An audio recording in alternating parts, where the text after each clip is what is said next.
அது இப்ப கேளுங்க, எங்களை சொல்ல அடிமை அடிமை அடிமைன்னு சொல்லும்போது யார் அடிமையா இருக்கா இன்னைக்கு?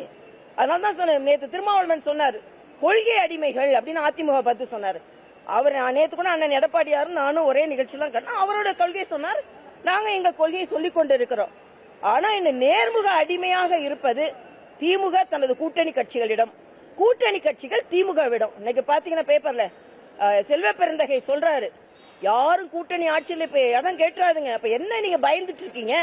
இன்னைக்கு நான் வேங்கை வயல கேட்கிறேன், இந்த பக்கத்துல கரூர்ல ஒரு தாழ்த்தப்பட்ட பெண் தனது உரிமை இழந்து கொண்டிருக்கிறார். திருமாவளவன் இதுக்கு என்ன செய்து கொண்டிருக்கிறார்? சும்மா சங்கி யாருன்னு தேடிட்டு இருக்கிற நேரத்துல போய் ஒரு பூத கண்ணாடி வச்சு இவர் சங்கியா இவர் சங்கியா இவர் சங்கியான்ற நேரத்துல வேங்கை வயல்ல யார் நமக்கு துரோகம் செஞ்சா, நமக்கு யார் இங்க கரூர்ல துரோகம் செஞ்சுட்டு இருக்கான்னு அதை தேடி கண்டுபிடிக்கட்டும். அதான் எனது கருத்தாக இருக்கிறது.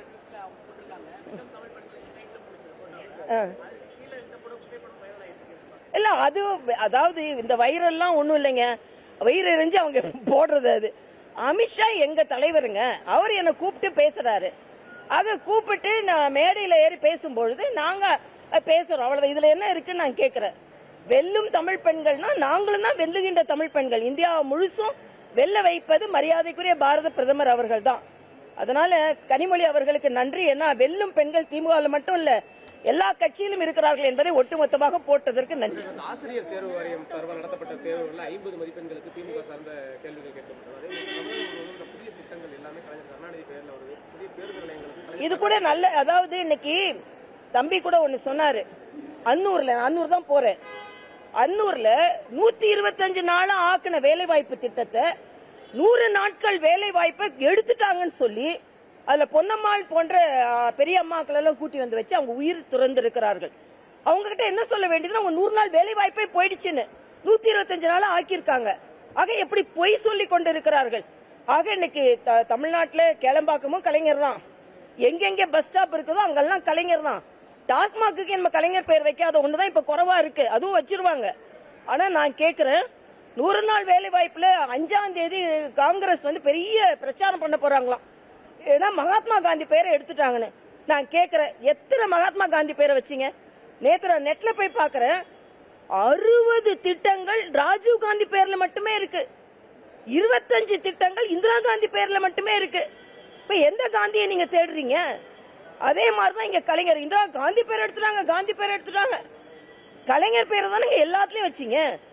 நெல்லுக்கு கூட கருணாநிதி தானங்க பேர் வச்சீங்க, நீங்க விவசாயி பேர் வைக்கலையே. அதனால பேர் போன அரசு அப்படின்னா பேர் வைத்த அரசாகத்தான் இருந்து கொண்டிருக்கிறது. எல்லாம் ஒரு 4 மாசம் அங்க பாக்கலாம். அப்புறம் 2020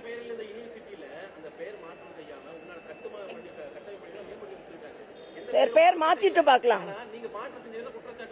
இல்ல நான் பேரை, அதாவது அதுல பேர் மாற்றணும், ஜெயலலிதா அவர்கள் பேரை மாத்தல. ஆனா அம்மா கேண்டீன்லாம் இன்னைக்கு என்ன நிலைமையில இருக்கு, பேரை மாத்தாங்க, அப்படியே அவங்க அப்படியே அழிச்சிருவாங்க. நாங்க அப்படி இல்ல, பேரு நான் கேட்கிறேன், அடிப்படை மனிதர்களின் உரிமை என்பது அந்த பேரு, அது வேண்டாமா?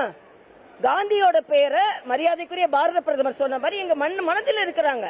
நீங்க காந்தி பேரை வச்சுட்டு அதுல ஊழல் தான் அதிகமா செஞ்சு கொண்டிருந்தீங்க.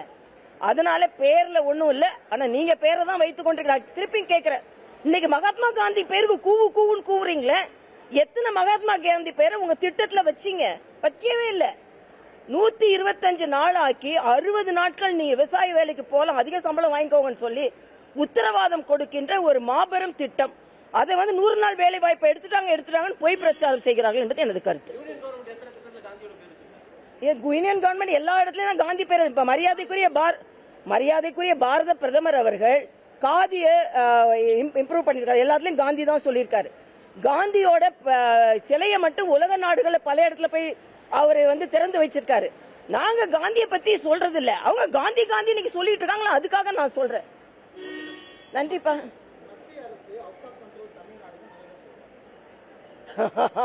அவுட் ஆஃப் கண்ட்ரோல்ல நான் கேட்கிறேன்.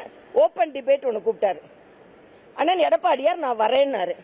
உடனே சகோதரி கனிமொழி, அண்ணன் ஸ்டாலினுக்கெல்லாம் நேரம் இல்லை, உடனே RS பாரதி, நாங்கெல்லாம் அதுக்கு வரோம், ஏன் ஓபன் டிபேட்டுக்கு கூப்பிடுறீங்க? ஓபன் டிபேட்டு கூப்பிட்டு ஏன் வேலை இருக்குன்றீங்க? ஏன் போய் சினிமா பக்கம் வேலை நேரம் இருக்குல்ல முதலமைச்சருக்கு, ஏன் ஓபன் டிபேட்டுக்கு வரல? அது மட்டும் இல்ல, அது மாதிரி தான் இப்ப அவுட் ஆஃப் கண்ட்ரோலும், அவங்க அவுட் ஆஃப் கண்ட்ரோல்ல இருக்காங்க. அவங்க மைண்டே இப்ப out of control of Tamil Nadu இருக்கு. அதனால கவலைப்படுவது அவங்களுக்கு தானே தவிர எங்களுக்கு வித்தின் அவர் கண்ட்ரோல் வரப்போகுதுன்றதான் எங்களோட நம்பிக்கையா இருக்கிறது அவுட் ஆஃப் கண்ட்ரோல் அவங்களுக்கு தமிழ்நாடு போக போகிறது.